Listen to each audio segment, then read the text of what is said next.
This entire book right here holds the presence of two people who shaped Harry. Now, these people aren't always in the room. They're not even always people that are consistently nurturing to him. And one we have been taught to mistrust over and over again. One of them is dead before the story even begins. But in Harry Potter and the Half-Blood Prince, literally everything that Harry becomes can be traced back to these two people. I am rereading the Harry Potter books for the first time in 20 years. And I love reading the details of this book, knowing how the story ends, because that really does change everything for me. This is the first book in the series that does not open with Harry. We get to see the wizarding world as a whole, and we feel the weight of what it is that Harry will have to accomplish. But then the book comes down with almost needle-like focus to Spinner's End. It opens with someone that we have been taught to see as calculating and cruel, someone who is manipulative and makes deals with the devil. But on my reread, this scene with Professor Snape felt completely different because I know now that Harry spends his entire year learning from him. And not just in the potions class as he's done before, but in Defense Against the Dark Arts, and in all the marginalia that Snape has left in his Half-Blood Prince potions manual. Through these scribbled notes in the margins of a potions textbook, which I think there can be an argument that some of Lily's notes are included in there as well. Through the discipline and emotional control that Harry is able to exhibit for the first time in his life, Harry is shaped over and over and over again in this book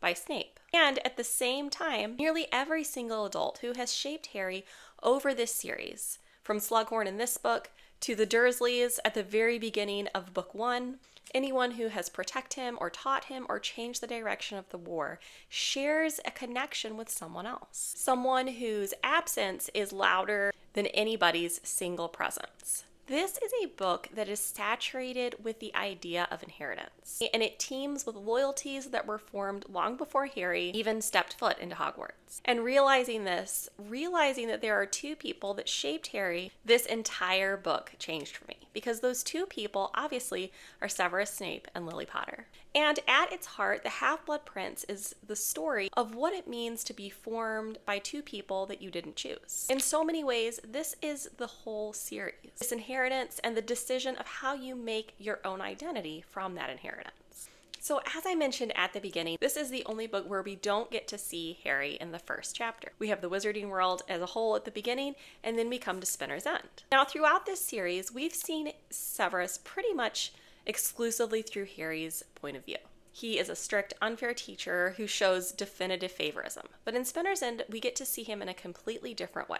He's very controlled, he's persuasive. We get to see him navigate Bellatrix's explosive personality while comforting Narcissa. And at the same time, because this is a reread, we know in the background that he is protecting Draco, that he is furthering Dumbledore's aims. He has to know that the decision to help Draco, the decision to carry out the Dark Lord's request to end Dumbledore's life, will end in complete isolation from the Order of the Phoenix. Severus knows this, and so does Dumbledore. We get to see him as an active participant in Dumbledore's plans. We get to see him as a mentor instead of just an antagonist. And what I found so significant about Harry being shaped so much by Snape through this potions textbook is that not only do we get to see a different side of Snape himself, we get to see his innovation, his creativity. Again, I think that there is a claim to be made that some of the notes are conversations between him and Lily Evans. So we get to see this sense of playfulness as well. And through this book, Harry is able to access potions in a way that he hasn't before. And not just potions. He learns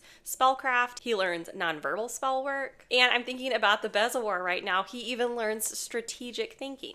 And so as the reader, and then for Harry himself, we're left with this kind of uncomfortable truth that Harry is actually at his best when he thinks like Snape. So this is true academically, but then it's also very true emotionally. Now, in Order of the Phoenix, Harry and Snape's occlumency lessons were pretty much an unmitigated disaster.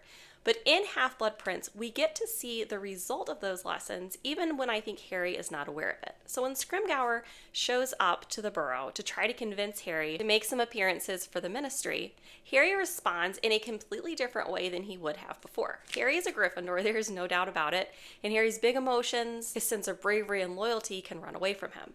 But in his interactions with Scrimgeour, he is calm, he is controlled and strategic. This is not an impulsive Harry. This is a Harry who is very disciplined, someone who has learned to master his emotions and to use the power behind him to get what he wants. This is the very lesson that Snape kept reminding him of over and over during occlumency. Until Harry can learn to master his emotions, all of this raw power, this talent that he has is absolutely useless. And what I find so significant about this is not a connection that's necessarily conscious for either of them. But Harry's absorption of it and then his application of that in this conversation with Scrimgeour shows how deep that mentorship really ran. And there is a darker side to this mentorship too, because some of the spells that are written in the Half-Blood Princess Potions manual are very dark. And so we get to see this compare and contrast throughout this book with Harry and Tom Riddle. Both are very curious, both are drawn to hidden power and knowledge, both are very good at getting people to do what they want them to do.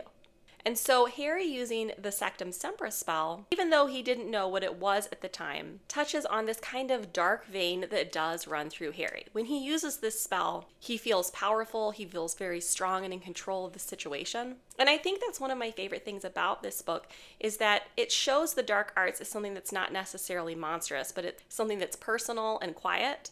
And Snape's rage at Harry after that bathroom duel, I think, didn't just come from his concern about Draco. It came from his understanding that Harry is approaching a line that Snape himself once crossed, and he knows how easy it is to fall into that. Because in so many ways, this entire book really is less about is Harry a Gryffindor or is Harry a Slytherin. This is about the moral axis that Harry will turn his life on. And there is no one throughout this series, and especially in this book, that embodies that idea of the moral axis more than Lily Evans. I find it very significant that almost every single major adult influence in Harry's life, other than I think the Weasleys and Sirius, traces its roots back to her. Even Lupin, the first time that he meets Harry, talks more about Harry's mother than he does about James. We have Petunia Dursley with her sense of obligation and the ancient blood magic that protects Harry. Horace Slughorn's feeling of guilt for Lily and his mentorship towards her is what allows Harry to finally solve the mystery of the Horcruxes. And then, of course, there is Snape. His loyalty to Dumbledore, his decision to defect from the Dark Lord all stem back towards the love that he has for Lily. Lily's kindness, her consideration for everyone around her, and her eventual decision to sacrifice herself for Harry didn't just shape Harry's life when he was a baby. It extends outwards and it shapes the loyalty of anyone who had met her, anyone who had known her or been known by her.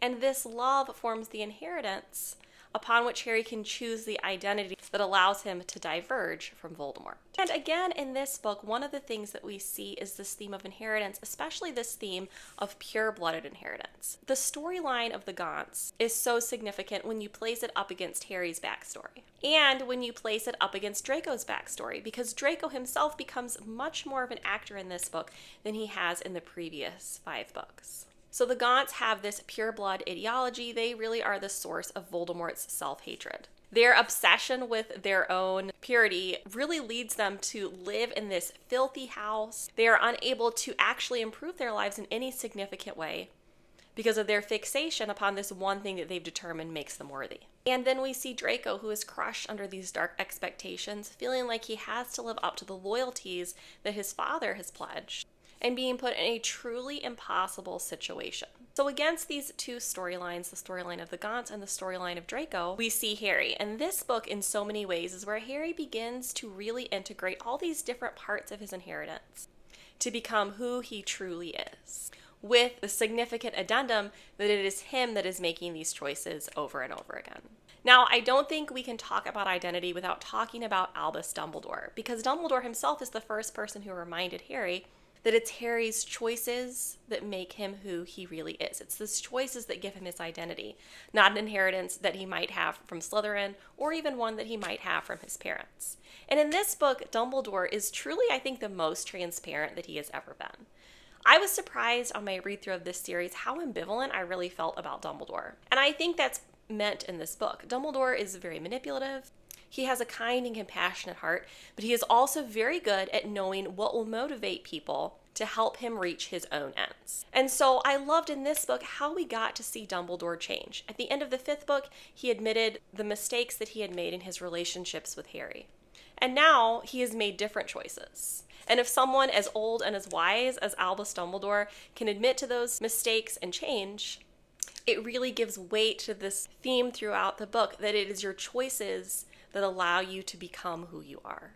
In this book, Dumbledore shares his memories, he admits his mistakes, he takes Harry's advice and input. Their relationship has evolved so that the true mentorship here is not just about protection. It is about teaching and preparation. Dumbledore shifts from kind of this shield to a teacher. And this really is why, among so many other reasons, his death was so devastating, because he and Harry had finally stepped into what their relationship really could have been.